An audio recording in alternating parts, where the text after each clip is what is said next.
Hey there, everybody. Pete Pardo here from Sea of Tranquility. Welcome to another edition of In the Prog Seat. In the co-captains with an S chair, we've got Rand Kelley, Rick LaBonte, and Sean Tonar. How's everybody doing tonight? Great. Doing Very well, good. Pete. Good to see you. What day is today, Rick? May 4th. May the 4th be with you. That is right. That is right. It's also Tuesday night here on the channel. This is Prog Night, everybody. Tuesday night is dedicated Prog Night each and every week. That is something we started about a month and a half ago. It's turning into be a pretty popular evening on the channel where we're getting to the point where we're starting to rival the Hudson Valley Squares on Monday, right? So that's a good thing. We got metal and hard rock Monday. We got prog on Tuesday. And then we got monster and horror movies on Thursday with the Monsters Den. So tonight's topic of conversation, we had a bunch of folks in recent weeks who have asked us to talk a little bit about Canadian prog bands and who are some of your Canadian prog favorites. And we've got one resident Canadian on the staff here, Mr. LaBonte, all the way up in the Great White North. So we decided to do a show where we each talk about our five favorite prog bands, but we decided not to include Rush because we all know Rush is probably everybody's favorite prog band. So how about the bands other than Rush? So that's what I have tasked everybody with, to look through all of their albums, go through their memory banks, and kind of pick out which five Canadian bands kind of do it for them the most, besides for that trio we just talked about. So I'm going to let our resident Canadian go first today. We're going to go Rand, Sean. We're going to go Rick, Sean, Rand, and myself, and then work our way around because that's the way I'm looking at it on the squares here today. So Rick, I guess start off with your number 5 choice. All right. Well, number 5, I'm going to do to make it easier for people to see because I'm using my phone. But it's, if you can read that, FM Black Noise. That I find that album very proggy. If people haven't heard it, it's back in 1977. It was a time where very similar to Alan Parsons. Even if you like bands like Camel, because they like to jam in between the beautiful harmonies and singing, and of course they would have that space rock feel throughout the record. A very adventurous, like Eloy, another band that's what I remind me of anyway. And so this is a good place to start if you haven't heard it. Featuring Nash the Slash, right? I like your notes. And what's the Rush connection with FM? Anybody? Ben Mink. Ben Mink plays violin on Losing It on Signals. Oh, right. So there's our Rush time. I was going to say, being Ontario, maybe was the common thing, but cool. That's a good band. You know what? I haven't heard any other of their albums other than that one. That's the only one I've ever heard. Oh, wow. Well, I can tell you which ones to avoid. Because I was told 30 years ago that was their best album, and as long as you have that, you're okay. Yeah. I did. There's a couple of more good ones, but there's two that you don't even want to go down that path, Pete. You wouldn't like it. It's like Air Supply. It's pretty bad. Wow. Okay. Must have been the 80s. I have been warned. Yeah, it's the 80s. It's definitely the 80s. Yeah. It's the 80s thing. That makes sense. All right, Sean, your first choice for today. Yeah. Okay. I want to say that I am in no way a specialist on Canadian prog, but I like a lot of it. I've enjoyed a lot of it over the past 20 years. And I picked out some groups that I think are maybe a little less commercial. As a matter of fact, I'd say some of these border on kind of Rio and Avant. The first one I'm going to choose, though, not so much. It's a group from Quebec called Harmonium, which was a 70s prog group. And they were kind of jazzy meets folky kind of stuff. And they started out as a trio. There you go. That's the first album there. And then their second one, I'm not even going to try and mangle it in French, but it translates to If We Needed a Fifth Season. And that is considered by many to be their finest record. So yeah, that one right there. And I probably will mangle some French before we're done here, so forgive me. I don't even know if I'm going to attempt it. And one thing I'd like to point out, an important thing that a lot of us are probably oblivious of, unless you lived up there, is that Quebec, is kind of a part of Canada, but a part of Canada. They always kind of wanted to consider themselves their own little country within Canada in a way. And they were trying to break free of the rest of the country in the mid 70s. And a lot of these prog albums that came out back then, a lot of the lyrics kind of deal with that kind of political climate. So, just a tidbit of information there on some of the background and the motivations behind some of the music that came out of Quebec in the mid 70s. Oh, definitely. Just the same thing in the United States with the Vietnam War, that it generated a lot of musical discussion through albums and artists and all that. And yeah, it's fair to say that a lot of them were influenced by the rebellion about their own identity. And I was yeah, you know better than I do, but yeah, you know, Quebec's kind of their own thing, you know, and I'd say out of all the areas of Canada, that probably the most rich when it came to progressive rock bands. I mean, you could almost do a whole show on just Quebec. So I don't know the answer to this question, but would you say, and maybe none of us know this, would you say that a lot of the bands that came from Quebec that kind of toyed around in progressive rock had a similar style or sound, or was it just more of like an ideology and, you know, things behind the lyrics and that sort of thing? I don't know. I'm just curious. I think it's about time. It's about a time thing. You know, more in the late 70s, like you said, there's some political dynamic that you couldn't have ignored. Just like anybody who's a young person around 9/11, they're going to be writing different things about different things, and I think that influence is there. But what I do notice, the more progressive metal, that is a very of all the Canadian acts, there's more of that coming from Quebec, where there's a little bit of that anger and rebellion and that Generation X versus you know, the world incorporated in the music. There's no question about it. Yeah. Cool. Rand, don't run away. You're next. No, I'm not. I just don't want to don't lose leave my us. Mellotron. Everything's sitting on the Mellotron. Oh, okay. I hope you have a coaster on there. It looked like, oh yeah, I got towels and stuff, but it looked like it was uneven. Like this one had like no stand sticking out. This one's got like an inch of stand standing out. And I wanted to make sure it all wasn't going to fall backwards. Because we'd have a disaster. Yeah, you don't want any crashing Mellotrons. No. All right. I picked a band that, and I told him I was going to do this, that if it wasn't for Ken Golden of the Laser's Edge, I would have never got a hold of it. But it's pretty rare from what I understand. I love this album. This album is so good, so proggy. And it was Night Winds. Night Winds. Self-titled. 1979. Yep. 79. And it was produced by two guys from Klaatu, a band I just absolutely adore. And this is a prog album. It's really kind of hard to describe it. But the last song is, you remember a Brad Pitt movie called The Curious Case of Benjamin Button? Very bizarre movie. Yep. Yeah.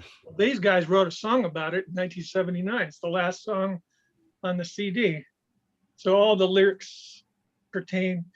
It's almost like they could have used that song in the movie, but they didn't. They should have. Just phenomenal. Oh, let me show you. It's really nice. I like picture discs like that. Oh yeah. Me too. And so I looked at the Laser's Edge catalog last night to buy Liquid Tension Experiment 3 Blu-ray and the Jeff Beck Live in Brisbane. Thank you, Pete. They don't have this anymore. This is woefully out of print. Oh, that's long enough. I bought a used copy from someone like maybe 3 or 4 years ago, and paid a good amount of money for it because you can't find that anywhere. Someone was selling theirs and was willing to let it go. That's a good one. Very Genesis-y, I would say. A lot of Mellotron, like that sort of. Yeah, lots of Tron. Yeah. Nothing like Klaatu, which is, kind of weird, but yeah, the drummer and the guitar player of Klaatu produced that together. And I think it's the only time they ever Now did. they're from London, Ontario. Is that correct? Yeah. Yes. And I think Pete, you shared that with us in one of your shows. That's Yeah, a how I couple heard years about ago. it. Yep, absolutely. Yeah, I remember that. Somebody sent it to you. Am I correct? No, I bought it, but Oh, you bought those one on the recommendation. Okay. yeah, I Well, found it. Yeah, someone had mentioned it, and I found someone selling it on eBay, and I was like, I'm going to grab it because I may never find it again. What were you Well, I had a talking? hard time searching. I had a hard time finding it. So if you can send me a link, Rand, I appreciate that. For what? If you can see that out there again, I looked for that one. Oh, Night Winds? Yeah, because Oh, when try Pete mentioned it- Discogs. Yeah, Try that might be your best Discogs. bet. That might be your best Okay, bet. thank you. Yeah. And that's in my honorable mentions, actually. That's a good one. All right. So my number 5, I'm going to go with a fusion band, all instrumental band from, I don't know, they're from Canada somewhere. I don't know where the hell they're from, but Spaced Out. Eponymous Oh, yeah. Hugh from 2001. Killer bass player. I forget his name. Yeah, the whole band is really talented, and these guys played at Nearfest. I forget the year, but I I remember was that. blown Yeah. away by them. I mean, if you love like Return to Forever, Weather Report, Brand X, Mahavishnu, that sort of thing, it's basically keyboards, guitar, bass, and drums, but they do have some guests on sax and things like that. They got 5 studio albums. The last one was Evolution in 2008, which is, man, a long time ago. So I'm assuming that they're done as a band, which would be a real shame. But all 5 albums are really, really good. You can't go wrong with any of them. I kind of like this one the best because it's the first one I heard, but the first is good. And the final 3 are excellent as well. Really, really good stuff. It's the only fusion band that made my list. Well, sort of. Yeah, another one is sort of on the cusp of that, but yeah, Spaced Out, fairly, out of all the 7, we're going to talk about a lot of 70s stuff tonight, I'm sure, but this is a really good, more modern band that if you like the instrumental stuff. I've never heard a note of that. I'd like to. Cool Very stuff. good. I highly recommend them. Right on. Thank you. It's obvious I have to do this one. If you're not going to talk about Russ, you're going to talk about a band like Saga. And the album I pick is Image at Twilight, their second album, 79. To me, that was how I dig into the band right away. That was my first introduction to the band. And I like the fact that they were able to jam and have that proggy nature, but be accessible as well, try to be catchy, very much like our beloved Styx and Supertramp would do or whatever. That's the album I recommend people to start if you haven't been there. But it was something I like to share because I didn't, when you ranked the albums before, Pete, I don't think you mentioned about a live album at all. I don't know if you did. And I saw this in UK when I went to see Uriah Heep with the Vintage Caravan open up. And I don't know if it was the Friday evening or the Sunday or the Saturday, because there was always selling CDs as you go to these Prague festivals, right? Could have been the night that I saw Pineapple Thieves with the original Caravan and Soft Machine. But this album called Saga Live at Montreal Forum, and it's pretty good. It's really good sounding live album. And so I picked that up and never seen it before in my own country, and I had to get it UK. And it's got a great list of 16 tracks. And at this point, they're promoting probably the 3rd album, I believe. So it's something to look into, Pete, because you like live music like I do. But anyway, Image at the Twilight is my choice for those who never have to do it. I would have to surrender my passport if I didn't mention this band. That's like, it is one of Canada's beloved prog band. First 4 Saga albums are pretty great, and that is my favorite album cover art of all of theirs. That album. Yeah, it is fascinating. Yeah. I got a question about them. I'm most familiar with the 4th album, Worlds Apart, because of the big hits that were on MTV. And I don't remember hearing them prior to that. Was that kind of an American thing where they broke big in America then, or were they already? I would say they didn't even break big at all. I mean, that was like Right. a minor hit for them, and that was it. Yeah. That was it. Yeah. Okay. Yeah, Like if you You're lived in Not Alone. Canada, would you have heard them prior to that 4th album, or were they as unknown up there? Oh yeah, you heard that You're Not Alone from the one I just mentioned. That album was that song was circulated quite a bit on all the dials as far as radio go. But they're actually really big in UK because they have lots of footage, live concerts. They're invited to UK a lot to perform. So I think they're one of those bands that are bigger Germany. there. Yeah, they're Yeah, I was huge in gonna say- Germany. Oh, Yeah, I was gonna say in Germany especially, because almost all the anniversary films or anything they want to do, they do it there because that's the biggest draw. I think Really they dig- released like 3 or 4 live albums from Germany. like over the years. That's right. DVDs and all that stuff. Yeah, they can do no wrong there. Amazing singer That's and why a killer guitar player. Ian is such a Yeah, just thinking about that part on the Loose, where he Ugh. doubles with the keyboards. That's some yes. And Fleet Jim is a Franklin really playing. good synth player also. I mean, they're a very talented band, really talented. And I think they're one of those bands that have been so underrated and really deserve more success than they got. It's I'll never forget when they played a show in New York City, maybe 10 years ago. It was the first time they had been in New York in like 25 years, maybe 30 years. And there was like 100 people there, if that. And I was like, oh, man, it's like, where is everybody? It's like, just a shame. I mean, I was hanging out with them backstage and someone came and like, oh, how many people we have here? And they're like, not a lot. And the look, they were just so disappointed, because there was like a big return to New York City and just, what are you gonna do? They put on a great show regardless, even though nobody was there. Yeah, high energy band. Yeah. All right, Sean, what do you got?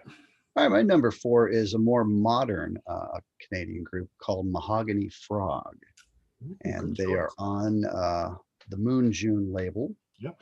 So check them out. They have, I want to say 2 or 3 albums. The most recent one is called In the Electric Universe. I would check them out. If you're a fan of Canterbury style stuff, a la National Health and that sort of stuff, this is like a younger generation tipping their hat to that and making more music in that kind of vein. There's lots of organ and vibraphone on it, great piano. And there's also some modern flavors that kind of almost remind me of slight post-rock kind of stuff. So really cool, more modern band. Definitely worth checking out. Mahogany Frog. Great keyboards in that band. Really good. Yeah. Just Good a really choice. tasty blend, a lot of the classic tones that you love on 70s prog albums, they're all over those records too. So Yeah, great stuff. choice. I completely forgot they were from Canada. Yeah. Good stuff. Yeah. Nice. All right, Rand, back to you. Okay, I know a lot of people, they set up their picks, but mine are so obscure, it's not going to do any good. So I'm just going to show them. Well, mine are more obscure. You'll see, Rand. Half Past 4, Rabbit in the Vestibule. This That's a good one. I remember album kicks patootie. such an So interesting good. name. If you like female vocals, like just think of like Eklund mixed with I don't even know, Henry Cow maybe, and female vocals. This album, it just rips. And they have 2 more, but this is the best. Also, the third one, Land of the Blind, is an EP, and they cover Max Webster's Toronto Tontos, and there's a video for that on YouTube, which has to be seen to be believed. It is so funny. Very cool. That's a blast. Forgot all about that one. All right, my number 4. Sean has already mentioned them. I'm going to go with Harmonium, number 4. Oh, I'm sorry, I got on your list, Pete. That's all right. That's all right. Yeah. I knew 1 or 2 of us at least were going to mention this band. How can you not? They only have 3 albums. Really different. I mean, this band is like, we talked a little bit about Saga being high energy. I talked about Spaced Out being high energy. I mean, Harmonium is not high energy at all. It's very lush, relaxing, orchestral type music. I couldn't decide which one to pick. It's either, I'm going to try and butcher this right now, Leaptad de Harmonium, right? With Leaptad, that's the third one. That's the big double album thing, which is very orchestral and symphonic. But I think I kind of like whatever this one is called, the second album. I'm not even going to bother trying. I always love the album art, cover art. They're both really good. The first one is a little more folky because they are a real folky band anyway, but the second and third album starts to see, some analog keyboards and electric guitars and things like that. But really lush music, beautiful music, actually, all sung in their own native tongue. So, you gotta, I know there's some people that have issues with non-English vocals, but it's really well done. It's just like listening to the Italians, right?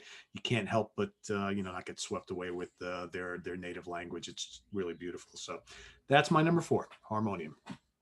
What year would that be, Pete? What year time frame? 76 was this one. That's the third one, and I think the other one was a year or 2 before that. So that's all they pump these out within a couple of years. Yeah, mid 70s. It's like 70. Okay, cool. 76, something like that. Yeah. Okay, cool. All right, Rick, back to you. Okay.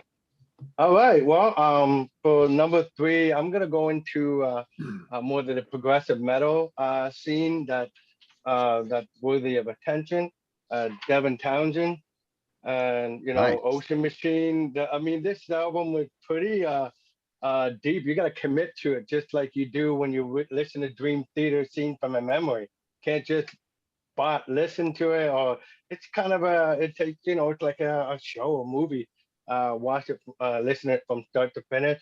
And this guy brought in prog, but metal, made it appealing for the alternative scene, like it made it relevant for the time that the music comes out, but it's very adventurous for anything that's coming out, especially when he launched his career in the 90s, whatever.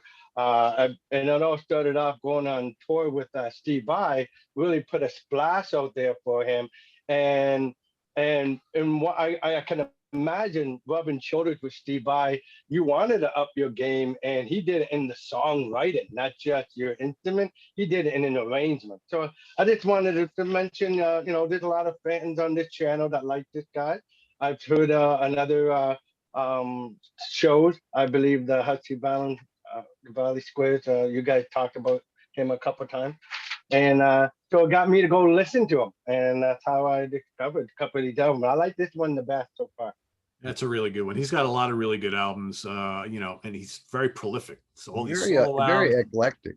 Yeah, he Yeah, can do it all. I mean, he did like extreme metal with Strapping Young Lad. He's done like experimental, like avant-garde stuff on his own. He's done like the film score, electronic type stuff. He's all sorts of Yeah, he kind of reminds me of a more metallic Mike Keneally.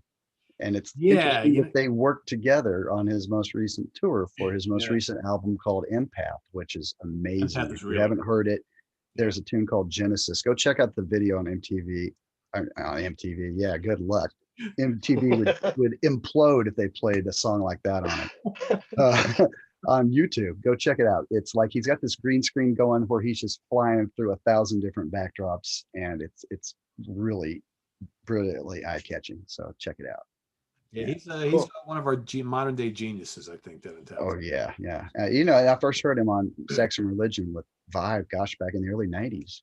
That was that album where it's like, who's this unknown guy with him? It must be pretty amazing if Steve's playing with him. Yeah. Would you agree when some people in my circle call him the Canadian Steve Wilson?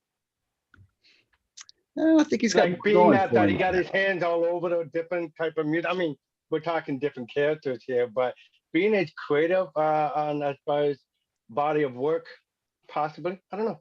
Maybe, I don't know. I think he's a stronger brew than Mr. Wilson, but I see the comparison you're making.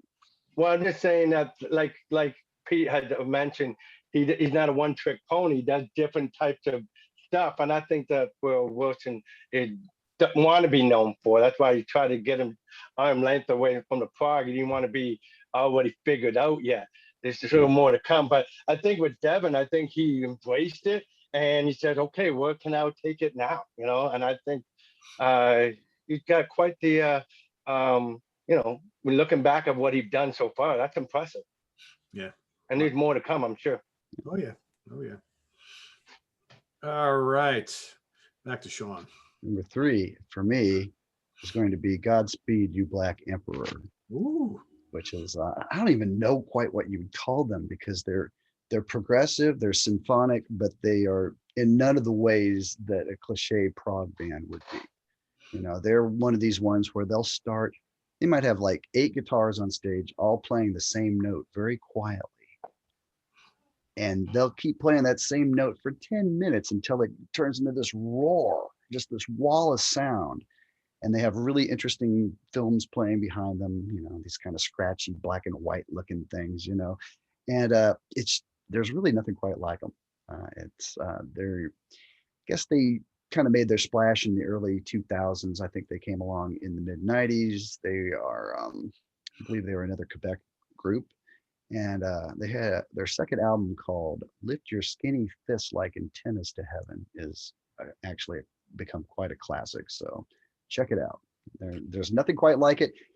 Just settle in with a nice drink and relax, because it's that kind of music, if you almost post rock in a way. I have heard them call like every kind of description in the book over the years. Post-rock, neoclassical, chamber, avant-garde. I mean, you name it, there's probably a ton It's a more. little of all that. Yeah. Yeah, you can't like really, you can't pigeonhole them at all. I mean, it's like, they're so like unique sounding. Yeah. So, Way to go out of the box. Like it, like it, like it. All right, Rand, you made a statement before that you got some really obscure stuff. What else you got? Yeah, but to what he just said, Pete, that's the same thing you could say about magma. there are different. Magma is much more aggressive. No, I just meant about cooking. really hard to categorize. Oh, I sure. can't stand them myself, but anyways, Yeah, well, that's for another show. I have already talked about that enough Listen lately. to. I dig some, but I got to be in the right Actually, mood. for years, I've heard you say that for years, actually. I just can't. tried. riff. It's not like I didn't try. I tried for 20 Yep. years, like Magma. I bought everything they put out, and I'm like, God, maybe the next one will hit me a little bit differently. No, Did you see them at Nearfest? what's that? Did you see them at Nearfest? I walked out halfway through. I couldn't take it. They did nothing for me. I've walked out on a Christian few. but that Vander's was a great not one of drummer. them. Musically, they do a lot of cool stuff. I can't take the vocals. They drive me Oh man, absolutely I crazy. didn't mean to open up a can of worms. Sorry. That's all right. That's all right. I know. It's Okay, here comes my number 3. Nathan Mall. Very nice. Yeah. Yep. Guy LeBlanc. The clever use of shadows. Apparently, you can't get this anymore. It's disappeared. You can get something called Shadows Unbound, but it's not this. It's got some of the same songs, but it's totally different. This is a great album. It's got a dirty photo inside. Yep. What's it sound like, Rand? It's incredible. Oh, Nathan okay. Hall. Yeah. It's hard to describe Nathan Hall. Gentle They're Giant, French Gentle Giant Canadian. meets They Camel. sing in English. Yeah. He could probably do a better job than me, but I love him. There's this song on here called The Rubber Cage, and it means so much to me because right at the very end, he goes, I could have spent Christmas in Eureka. And I was born in Eureka.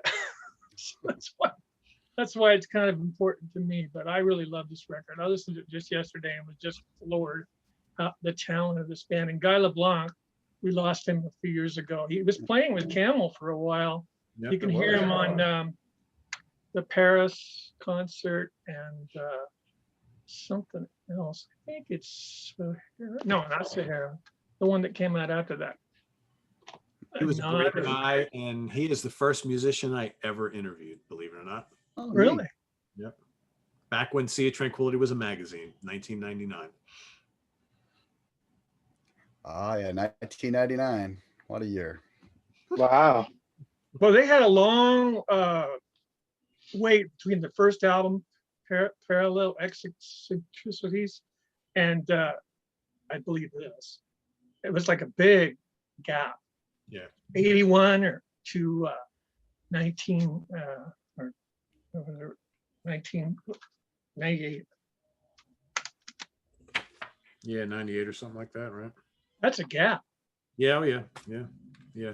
They got kind of Mhm. prolific after that, but I mean, yeah, his wife passed away, and then he passed away not long after. Sad.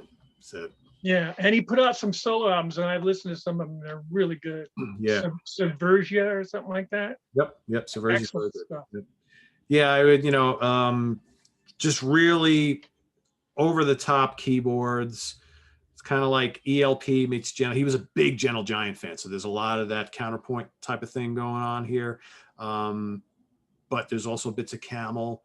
It's like yes, Camel, Gentle Giant, and ELP all thrown into a mixer, but with a Canadian flair. Really good stuff. Mostly instrumental. There are vocals, but it's a lot of it's instrumental. And he did a couple of like concept albums later in their career before they kind of broke up. And really good band. Yeah, they played at the the first or second Nearfest. I don't remember. Yeah, and then Yeah, I have that Nearfest CD too. yeah, that was great. And that's when I got to meet him. And then like for a couple of years after that, he would be at Nearfest every year, and he would set up a table in the vendor room and sell Nathan Mall CDs, and you go hang out with him. Really nice. And him and his wife were so like such delightful people. It's a shame that they're not with us anymore. Yeah. So, Cool pick. All right, my next one. I'm going to go to, what year is this again? This is 1978. The fourth album from Manige, Libre Service, Self-Service. This is the other one on my list that they kind of bridge the gap between 70s prog and fusion. It's pretty much all instrumental here. You got like vibraphone and sax and flute, guitars, piano, electric piano, bass and drums. It has a Canterbury feel a little bit. Really good, very quirky music, very melodic, but kind of jazzy in spots. It's not, it's not heavy music by any means, but really quirky, really intelligent. A lot of really good songs on here. Again, so it's all the titles are in French, so I'm not going to bother trying to La Noche Miro Vibro. What else? One's called Baghdad. Noem, I don't know, whatever they're called. Really good. This is like a mix of shorter tracks and some longer pieces, but really, really intense stuff. And if you like the Canterbury scene, like you guys mentioned National Health before, kind of quirky like that, maybe a little Gilgamesh, right? I wouldn't quite go Soft Machine, but it's good because it's got all these different instruments, and that's what kind of gives it this kind of flair, which I really dig a lot. So that's my number 3, Manige, Libre Service, Self-Service. That one's going on the I need to hear list. I've never heard anything by them. Yeah, I've had this for an eternity, and I never bought any of their others. But this, again, is one of those things where when I was scooping up any kind of old 70s prog back in the 90s, everybody's like, yeah, if you're going to discover some of the Canadian stuff, you got to get that album by Manige. I never tried to get any of the other ones, but this one is really, really good. Good. I got some homework to do. There you go.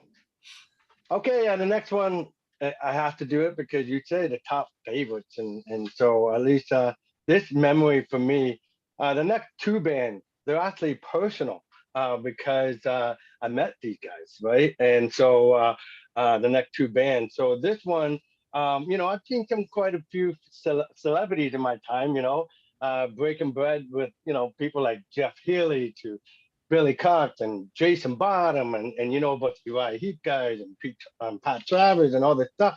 But my first celebrity I ever saw or met with Rick Emmett from Triumph.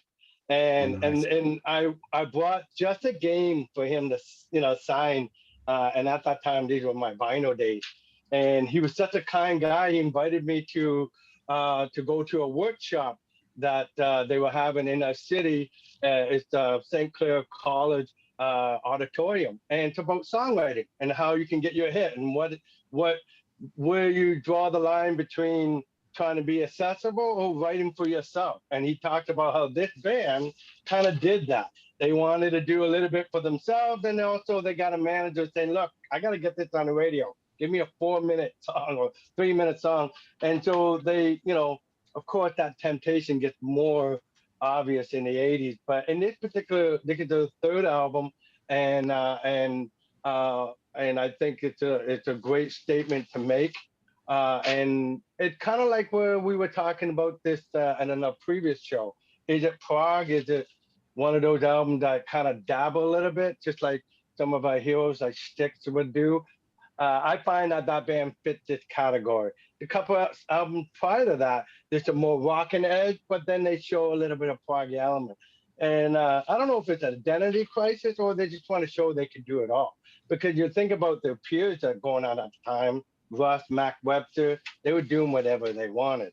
And so I think they were trying to balance that. And I think they did it well in this album. It's a very good album indeed. Is that the one that has Hold On it? Yes, Yeah. Lay It on the Line. Okay. But songs that actually, weren't really, they're not really a carbon copy of what's going on out there. It's pretty standout songs for that time. Oh yeah. Well, Rick Emmett was fantastically underrated guitar player and an amazing singer. I mean, that range he had was, Yep. The drummer too. Oh yeah, the whole Whole rhythm band section very was totally They were solid. a great band. Yeah, absolutely. I couldn't remember his name. Is it Gil or Gilmore. Yep, Gilmore. Gilmore. Gilmore? Yeah, Not- that's hard to forget. Huh? Not David Gilmour, just Gilmore. Gilmore. I got a bunch of He's a Gilmore. good singer too. And the bass player's name is Mike Levine, I believe. Yes, Mike Levine. Yep. Yep. He always wears the hockey shirt. Yeah. If you're going to your town, he'll play your town jersey. That was the one of the things he done. That's good. But it was always hockey. That's Canadian. How Canadian can you get, right? Sure. All righty, back to Sean. All righty. Well, I'm going to go for something a little less well known. But this is a group that we actually saw at Nearfest a couple of years in a row. They are out of Quebec, and they're what you might call a rock in opposition group, which, you know, short, they just call it Rio, not Duran Duran's. This is a far more pungent brew. And, you know, it's groups, you know, along the lines of Art Zoid, Universe Zero, things like that. So this group is called Myriador, and I was hoping someone would pick them today. I hope I wasn't on your list, Pete, because I don't want to type stuff from your. No, it wasn't. They were originally on my larger list, and I decided not to pick them because I had some other ones I think I like a little more. But I'm glad someone did, because they're great. It really, you know, had I not seen them live, I don't know if I would have been quite as hip to them. But I think they were better on stage than they were on album, and their albums are really good. Yeah. Right. But, you know, a lot of that music is really compelling in front of your face. When it's happening live, you're like, holy shit, these people are amazing. You know, it's not probably one you'd put on while you're just cooking your dinner, unless you want to throw it all over the kitchen and get crazy, because it's wild. You know, it's like chamber music. It's rock oriented, but it's almost got kind of humorous kind of bits in it. Like they are having fun while they're playing this incredibly complex music that goes in 20 different directions over the course of 3 minutes. So if you like variety like that, check out a album from 2001 called Meccano, which I think is a particularly good one. That's my favorite out of the batch. And I played this for some friends that are not really familiar with that Rio stuff. And they're like, you know, this is really avant-garde, but it's kind of catchy. So, you know, it might be a good entry point for that kind of music if you haven't checked out any Rio kind of stuff.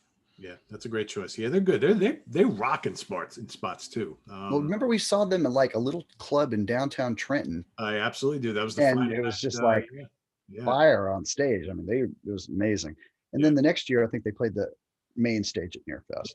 And it was one of those kind of Sunday morning, wake your ass up at 11 o'clock kind of wake up bomb. When everybody's hungover and half asleep in their they just come in with one chord, like slam, and you're like, all right, I'm awake. No rest for the wicked.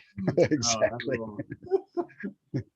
Good choice. I'm glad you picked them, because I was hoping someone would. When I put them aside, I was like, all right, maybe one of the other guys will pick them. I'm hoping they do, because they're really good. Oh yeah, cool stuff. All right, Rand, back to you, number 2. How many times have you bought a record with just a cover and the song titles, knowing nothing about the music, just going by the art? I did that in 1978, you know, pre-internet and all that, with this guy here. Zahn. Astral Projector by Zahn. Oh my God. If you like Styx and Yes and Magnum, you will love this album. Wow. I guess that's probably long out of print, right? Because it came out on blue vinyl. Hey, I got some good news for you, Pete. You can still get this. It's pricey, but I just got it recently. It's 2 albums. It's that and Back Down to Earth, their second one, on CD. And if you can Discogs it or something, but I paid about $70. Oof. So good. I thought it was worth it, because this really means a lot to me. I took it over to my best friend's house in 1978, and he's no longer with us, and I played it for him. And he was just like, you know, his girlfriend was watching TV and he had to listen on the headphones, and he's going, yeah, yeah. She's trying to watch the show, and he just kept going like, love this stuff. So yeah, we became Zahn fans, and they never got on MTV, and they never came to California, and I don't know who likes them, but I think they're fantastic. Sounds right up my alley. Never heard of them. You would love this stuff. And like I say, if I can find this stuff on YouTube, I'll fly it to you real quick. Yeah. Cool. The only Zahn I wrote it down. You know, the only Zahn I'm familiar with is a brand of bass that John Wetton used. Yeah. Like that probably, he's the only guy I know that used it. I remember when he played Nearfest, had Nearfest, I was on the crew that year and helped him unwrap the bass after it had been shipped overseas. And he was so proud of it, showing it to me, and let me check it out. It was beautiful. It's like there were no knobs on the front of it at all. There were just like these little holes in the back that you stick an Allen wrench in and kind of tweak it and then go. So anyway, I digress, but Zon, yeah. Very cool. Nice stuff. All right, so what I'm going to do here, in the interest of giving us a little variety, because number 2, I had Nathan Mall as well, Clever Use of Shadows, which is a great album. I'm going to pull one of my honorable mentions and bump it up to number 2. And this is a really cool album. I like this one a lot. The band it's from 1976. The band is called Etc. Okay. And if you like Gentle Giant, and everybody watching knows I love Gentle Giant, this is like Gentle Giant with sung in French with male and female vocals. All right. A lot of female vocals. It's quirky. It's bouncy. It's complex as you can imagine. And literally from what I've heard and read about this band, they were huge Gentle Giant fans and wanted to do something that had a very strong Canadian influence, but still keep the spirit of what Gentle Giant was all about. There's only 7 tracks on here. Again, the vocals are all in French, but it's just, if you love that kind of, with all the multi-layered vocal harmonies and the counterpoint and all that zaniness that you would expect from Gentle Giant, this is what that is all about. I believe this is the only album they ever did, and it's from 1976, self-titled, etc., etc., etc. Very cool. There you have it. Wow. I heard that a couple of months ago on Amazon Prime, and I was like, I was in heaven. That's so good. It's really good. It's really good. Okay, I gotta put that on the list too. Okay. Last but not least, some friends of mine, people I actually got a chance to perform with.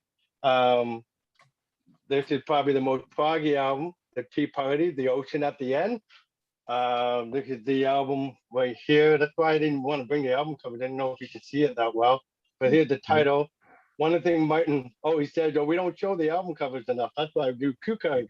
But anyway, these guys signed it. This is a great album. It's a very good proggy example. If you're going to find out, let's check this band out. This is the album to do it, because I believe this is the most that what prog listeners will want to find for a band like Tea Party, because in every album they have proggy moments and epic songs, but they also would do a spot of blue. They would do the drop tuning that Jimmy Page has used a lot to give you that Indian sound to a lot of songs. They will incorporate world music in the song with the looping and then the drumming and all that. But these guys are 3-piece, just like Triumph and Rush, the band that we're not supposed to mention.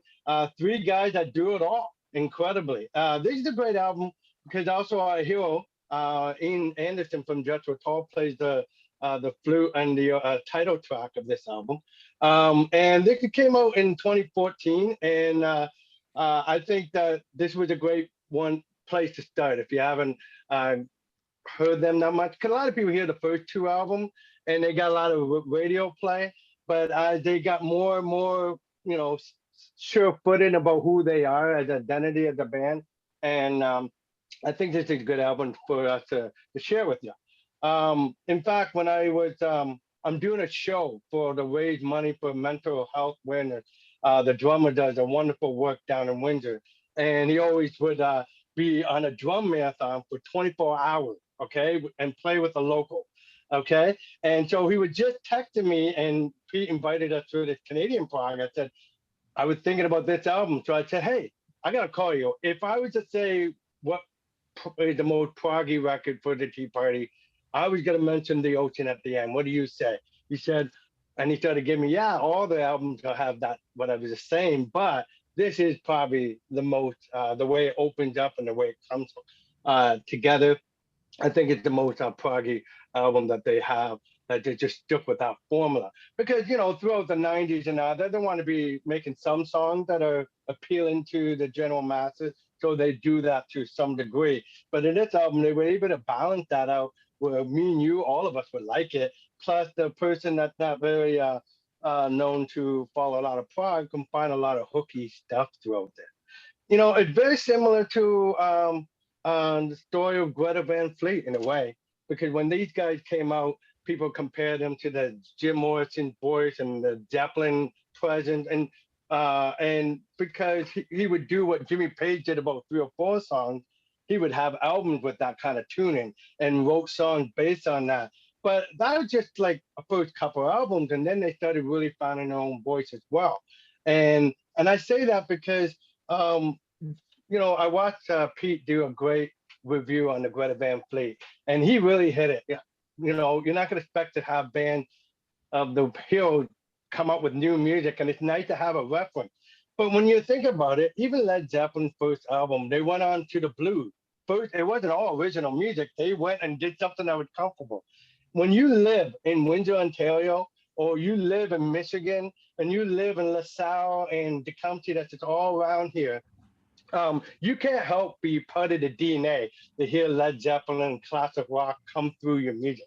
You heard the expression, you are what you eat. Well, you are what you hear. If you heard nothing but metal music, you're going to write metal songs. If you hear nothing but, you know, blues, you're going to come up with blues songs. Well, we had a radio station in Detroit, okay, called WLLZ. We love Led Zeppelin.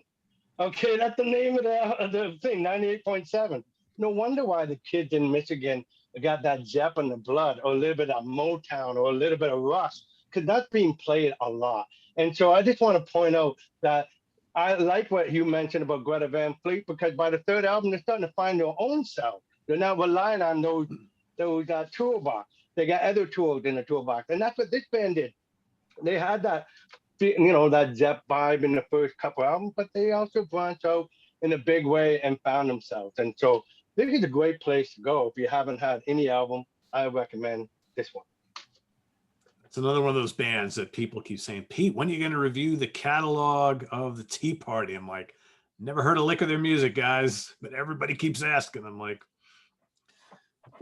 yeah, they were really big in Australia. The guy, Really? the captain lived there, and UK, and they're really big, bigger in places in Canada, but not as big in the US as we would like to hope. Yeah, I've never heard of them. Never heard of them. I figured they'd be from Boston with a name like the Tea Party. I know, right? Well, you know what? There was actually, to mention Tea Party, because you know the right wing, alt-right in movement in the United States, that was an issue for them at first, because they had a web page, and when they wanted to do the Tea Party political machine, that was they had to buy the right to use the name, because these guys already copyrighted it. So for their own web page. So that was an interesting scenario that went down. Cool. All right, Sean, your number one pick of the day. All right. Imagine a delicious blend of Moog, Hammond, clavinet, piano, all instrumental, kind of Canterbury-esque, kind of whimsical and fun. My number one is a group that I believe you pronounce as Sloche. It's spelled Sloche. And they had a couple albums. The second album is my favorite. It's, I believe it's pronounced Standacone, Standacone. And they're out of Quebec. And, you know, I feel like this is one that someone unearthed in the last 15 years, because I remember reading about it on a progressive rock site that I'm part of. And it's just delightful stuff. It's fun, and the bass playing is kind of gritty and aggressive, but it's all very fun and whimsical. That's the first album there, which is called June Oil. I'm sure I totally messed that up. J'_UN space OEIL. That came out in 1975. So yeah, out of everything that I've mentioned today, I would rather listen to this. So it's at the top of my list. Yeah, I've never even heard of them. That's that good, Pete. They're really good. Yeah, fun. It's just like, you know, you've heard these kind of things before, but never quite like this. And just the bounce of the grooves pulls you along in a really fun way. That's the best way I can describe it. Oh, pretty cool. I'll have to go It's investigate. early Genesis meets Return to Forever. Yeah, kind of. Plus, That's some what I get commentary. out of it. Yeah. And how do you spell it again? S-L? S- S. Go ahead. Sloche.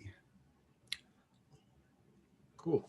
Sloche is how I'm guessing. I'm pretty sure that's how you say it. It's not sloach. That much I know. You know what? It sounds familiar. But you've heard about it. I feel like somebody unearthed this in the last 10 years and put it on a little label out of Quebec. I could be Yeah, wrong. but I have a felt feeling I might have gotten one of they have 2 albums, don't they? they do. Yeah. I think I have one of them. Like I've gotten it in like not that long. I mean, I get so much stuff, it's ridiculous. But yeah, I have a Sure, feeling sure. I have it here. And it's all instrumental, correct? It's all instrumental. There's a little bit of chanting here and there. Yeah, but- I think but I not have like that. magma chanting or anything. Yeah, you know what? If I could see the album cover a little bit better, I'd probably recognize it. But It's very orange. if it's the one, Yeah, I I'm couldn't get it to look good. I'm sorry about that, but let me try again. That's the first one. No, there's another one after that, This- Rand. that- Yeah. Yeah, the one he's talking about is this There one. it is. Yes. Standard Cone. There you go. Yeah. oh, I think I have that. That's the one I Yeah, have. Bet you do. Yeah. Dig The that out. first one's really great. That's really good. Yeah. Okay. I knew the name. First, I was like, I was like trying to figure out the spelling, and then I'm like, wait a second. Now this is starting to sound familiar. Yeah. I have the one of them. I need to get the other one. That's very good. Yeah, Very good. they're neck and neck. I mean, it's so close. Yeah. So Very good. All right. Where are we? Rand, you're number 1. Yeah, my number one. Well, that's a funny pick, Sean, because it segues really well into what I'm going to tell you now. that's Celine Dion you picked, right? No, do you guys know what a visible wind is? Well, it depends on what I had for dinner. A tornado. It's a tornado. Anyways, Oh, okay. this is Visible Wind, Barb Bao Lou, a Quebec, Canada band. Yeah. The keyboard player came to my house after performing at Baja Prague 2001 and hung out with me for a week. And he gave me this, and he gave me Narcissus Goes to the Moon, and he signed my copy of A Moment Beyond Time, which I bought from Progressive Records years before that, 10 years before that, in the Bay Area, and he autographed all that, but I can't get to it because I've got a fan in the way of everything. Anyway, I chose this one because it's pretty special, and it also seems to be their best music. This is an incredible Prog album. I don't even know how to describe it. Visible Wind, or just, they sing sometimes in French, most of the time in English. The keyboard player writes the songs. His name is Stefan Gazens, and he's a good friend of mine. And in their live album, which has some sort of a weird Mexican kind of title that I can't remember right now, me and my ex-girlfriend are credited in the CD on Very the cool. line notes. There But you yeah, you guys will love this. Visible Wind, very good stuff. Cool. I don't know if I sold it well, but it was my number one. So there you go. Cool. go. Well, the Nice. title alone is compelling. He said he got it from Ricky Ricardo in I Love Lucy. Babalu. Oh, okay. Okay. That makes sense. Barbalalu. Yeah. Or Barbalu. It's hard to say it. All right, my number 1. We've already discussed this band, but I'm sitting here thinking, should I insert something else? But you know what? This is easily my favorite out of all these. World's Ah. Saga. I Right. love this album. I love their first 4 albums. I really debated which one I was going to choose because the first album is so great. Second one, which Rick picked, is really good. The third one is great too, and each one of them have like amazing songs on there, like 2 or 3 do. like can't miss songs, and a really good supporting cast. But you know what? This has Time's Up and Wind Him Up, which I absolutely love. Of course, it's got the big hit on the loose. Mhm. It's got The Interview is awesome. No Regrets is great. The whole album is really, really good. And again, Ian's guitar playing, Jim's keyboard playing, Michael Sadler's awesome vocals, really great band. And I don't think any other band that we've talked about today really kind of meshed prog, hard rock, and pop quite like these guys did. They played very intricate music, pretty rockin' music at times, but very accessible, right? But they kind of scratched all the itches that proggers really like. And I think that's why they've, for God, all these years have endeared themselves to a lot of fans of this genre. So that's my number one. I didn't put them on my list, but I wanted to mention them. Max Webster, again, it's kind of like the Triumph thing. Are they prog? Are they not? There's a lot of prog on their albums. I don't call them necessarily a prog band, but there are so many prog elements in their music. And I think another band that from Canada that should have been a lot bigger than they were. I love Max Webster. Again, that Rush connection, Kim Mitchell, guitar player, there's an album where he's wearing a yellow jumpsuit on more like spandex, called Battle Scar from the early 80s. Yeah. And that's the album that Rush guested on. Yeah. So you actually hear the two bands playing together on this really heavy tune with good old Banshee Whale, early Getty vocals, and it's fun stuff. Yeah, they were great friends, both bands. They toured together a ton. It's too bad we didn't see more collaborations. Kim Mitchell's an awesome guitar player. Oh, he's a great singer too. Yeah. A great front man. He knows how to get the crowd going. He's a life of the party. Can I throw in one honorable mention? Yep. I'd like to mention the group Mystery, which is a more recent group that Benoit David, who sang with Yes on their Fly From Here album, and that era was the front man for. And they've had some other people since before and after. He's not in with them now at the moment, but he was with them in 2012 on an album called The World Is a Game, and that has a Nick DiVirgilio on drums on it too. So if you're into the more melodic stuff, it's not as wild as anything else I mentioned today. It's more along the lines of symphonic prog. So, and is Unicorn Records even still around anymore? I don't know. Because they were like a mainstay of that label. I mean, that's Michael's band, right? So it's like, geez, I haven't heard anything from that label in forever. I haven't talked to him in quite a while. Yeah. Yeah, that's a really cool good to get an interview with him sometime if he ever surfaces. Yeah, he's a really nice guy. He's a really nice guy. I spent some time with him at Nearfest. I liked his singing with Yes. I thought he, it's a thankless job to step into John Anderson's shoes. Oh, yeah, for Benoit. Yeah. I thought he did a great job, and I particularly liked him on the Fly From Here album. Trevor Horn went in and redid the vocals later, and that was kind of a no-brainer considering he wrote all those songs. I mean, and he basically coached Benoit to sing them like he wanted them sung. So the return trip from Yes, that's kind of an interesting addition. But for me, the definitive Fly From Here is the one with Benoit David on it. Anybody else got an honorable mention you want to throw out there? Would you say this one falls in a category that kind of rock AOR, but Frog Prism, Armageddon? I think not more AOR, right? Because they're the kind of band that would do epic things. And they have their moments. The band, people cry. Almost like, yeah, you know what I mean? That's why I didn't mention them, because I thought, no, they were more in about making a hit than anything else. But they have, as an album, when you listen to an album, they have some moments where they showed that little bit of fun. I have their first one. Yeah. I guess you'd say it's like Pomp. It's kind of like Magnum, not as progressive. Magnum's a good comparison. Kind of like commercially Styx. Yeah, Styx, Aviary, Trillion. Survivor, kind of stuff like that. Yep. Yeah. Not the Eye of the Tiger Survivor, but like the Jimmy James. Yeah, the earlier. Yeah. Right on. Well, anyway, guys, even if you didn't get this album, any one of those Tea Party albums, you won't be disappointed. Jeff Burrows and Jeff Martin, Stewart, they're all great guys, great players. It's just like the bands you guys all mentioned, or if we didn't mention Russ or Triumph. It's amazing how three guys can do all that stuff, all that sound, and that's what they pride themselves on. Same with Russ, same with a lot of the trio bands, how much they can do.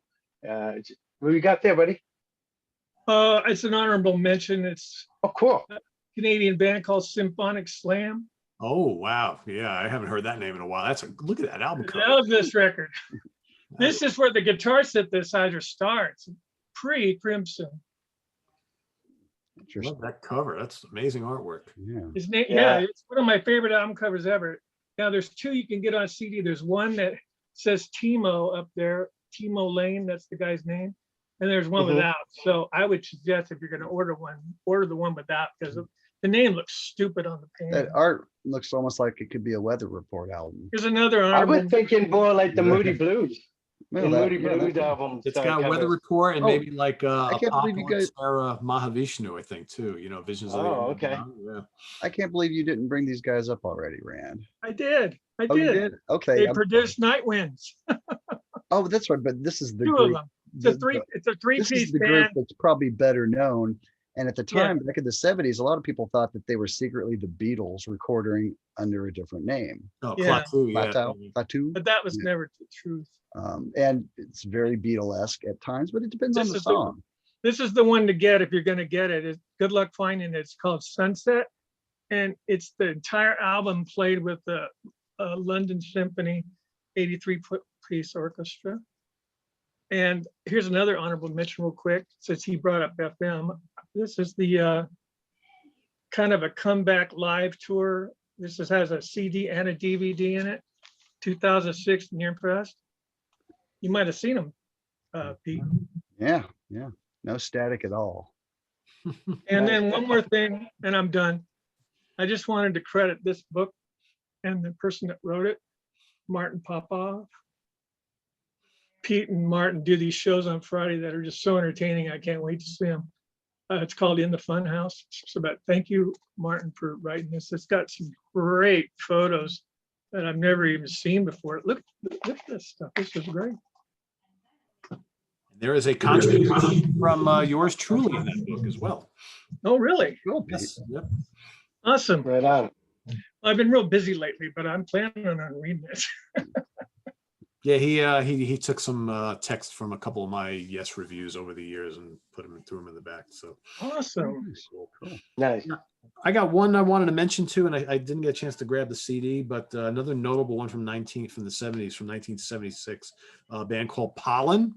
Like pollen, the stuff that gives us like allergies and all that kind of crap. Yeah, come to Atlanta. You wouldn't have been able to breathe for 2 months. I can imagine this band. Feel like an air filter that's all clogged up.